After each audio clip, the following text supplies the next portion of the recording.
But yeah, so anyway, so these chicks ain't got no respect. So anyway, so I'm at my new house doing a bit of work over the last few weeks and that. And I'm a very observant person. And when you become a very observant person, you notice patterns of behavior and that. And it's almost like you become psychic because you can predict certain behaviors and that. I'm not talking about the obvious. If you slap someone, they're either going to cry or want to fight you. I'm not talking about that. When you become an ultra observant person, you know how certain people are going to react to you. You know when people are doing something, it's because of a specific reason. So anyway, so I'm at my new house. My house is at the bottom of a cul-de-sac, a dead-end road. There's only one way in and one way out unless you go by foot. And I noticed, because obviously I had to stick it on a few people on the cul-de-sac already. I even moved in. I've had 4 run-ins with people already. I even fucking moved in. And I noticed one of the households, because it's families there, one of the households usually has 2 cars. The mum of the house and the man of the house. Yeah. Now, the mum drives a black car and the man drives some silver car.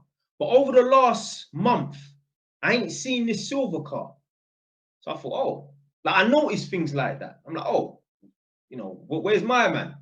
Yeah, like I think things. Yeah. I'm like, oh, where's my man? I'm like, well, it could be only a few reasons why the car's not there. Maybe he is there. Maybe he lost his license. Maybe he writ off the car. Maybe he's in another country. Maybe he went jail. Probably not. It's probably the 5th one. Probably they broke up, more than likely. Happens, innit? People break up all the time. Nothing. So anyway, so I thought to myself, like, it's a bit like, you know, they broke up and that. I don't know these people, but like, who the fuck's gonna pay the rent? Because, you know, rent ain't cheap. These people, I know they're not no educated people. I know they don't have good jobs. So I know that woman can't afford to pay the rent on her own. You know, you never know. Maybe the guy's paying the rent from somewhere else. I don't fucking know. But I just thought it was a bit odd, like, rah, you know, a lot of look, let me just explain something right now. The reason why certain men don't get broken up with, the reason why certain men don't get kicked out of their yard is because the woman can't survive without them.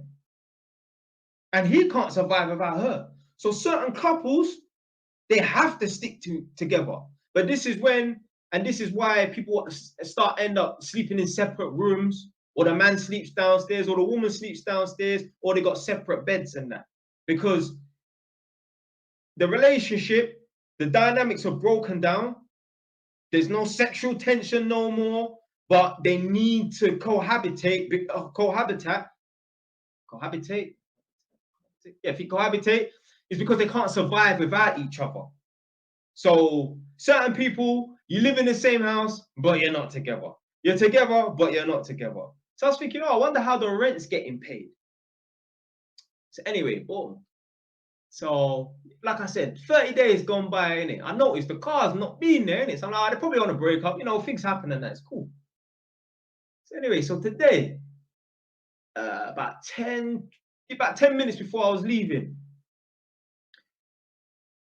and this is what I'm saying, yeah, this is how of an observant person I am. Even the way the woman parks on the drive can fit 2 cars. Even the way this woman parks on the drive, she parks in the middle, like taking up 2 spaces. It's her drive. She can do what she wants. What I'm saying is, it just lets me know that she's not expecting no one else to be parking on that drive, knowing that, yeah, that guy ain't coming back for a while, just the way she parks that car. Because if you have a drive that can fit 2 cars and you and your partner have the car each. When you park your car on a drive, you park to one side so the other person can always park there. She's parking pretty much in the middle. So I know she's not anticipating anyone parking on that drive. Certainly not my man. So anyway, I start loading up my car. And yeah, I'm putting some stuff in, take some stuff out, whatever. So anyway, this car pulls up outside my house. So one guy gets out, get me, go a bit of weight on him. Yeah, got a bit of weight on him and that. He looking kind of fresh. He like he just had a haircut and that. Boom. I said, big man, how long are you gonna park there? Because I don't like no one parking outside my house. He's like, oh, I'm just gonna be 5 minutes. I was like, yeah, cool. Anyway, so he's on the driver's side, then he walks around to the passenger side, which is close to me. He gets something out of the car. So anyway, so like I said, I'm going in and out, in and out. I don't know who this guy is always going. I can tell where he's probably gonna go because of his ethnic group. Yeah. So I can tell where he's gonna go, but I don't know what he's here for. So anyway, as I'm going in and out of the house, taking stuff out of the car, putting stuff in the car, I see him with a bunch of roses in his hand. I'm like, is this guy fucking for real? Like, yo, these people are still doing this, like, man are pulling up to people's houses with fucking roses in their hand and that. So I was like, he's standing outside that woman's house with roses in his hand. I'm like, no way.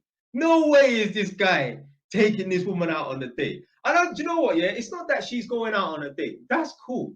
But I think it's actually disrespectful that she's actually got a next man to come to her house to pick her up, to take her out on a date. Now, earlier, when I first started speaking, I said the man of the house.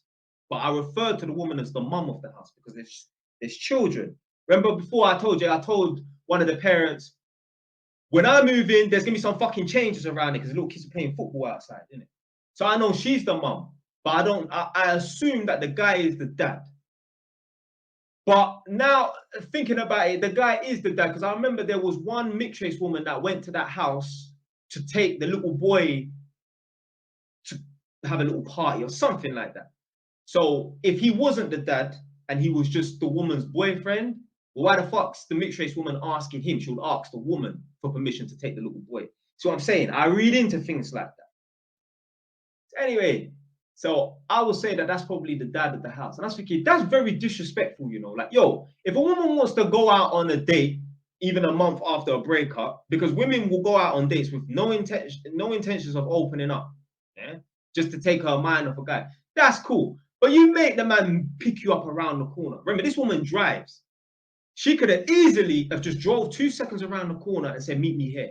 No, she wanted the guy to come to the door to pick her up. And maybe, I don't know, some other neighbor that's in contact with my man will start snitching and say, oh, I saw this guy pull up in it's not a nice car, it's a Mini Cooper. The car's looking fresh though still.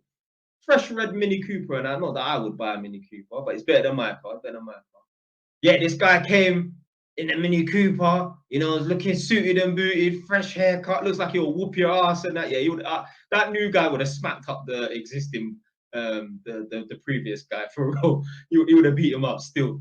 Yeah, he came and he took her out on a date and that. And I was thinking, that is very disrespectful, Like, yo, if you want to go out on a date, that's cool, but just meet the guy around the corner. No, she made him come to the front door. And that was deliberate because obviously, I don't know how this woman knows this guy. She probably knows, she might know him previously, or she might have just found him on a dating website.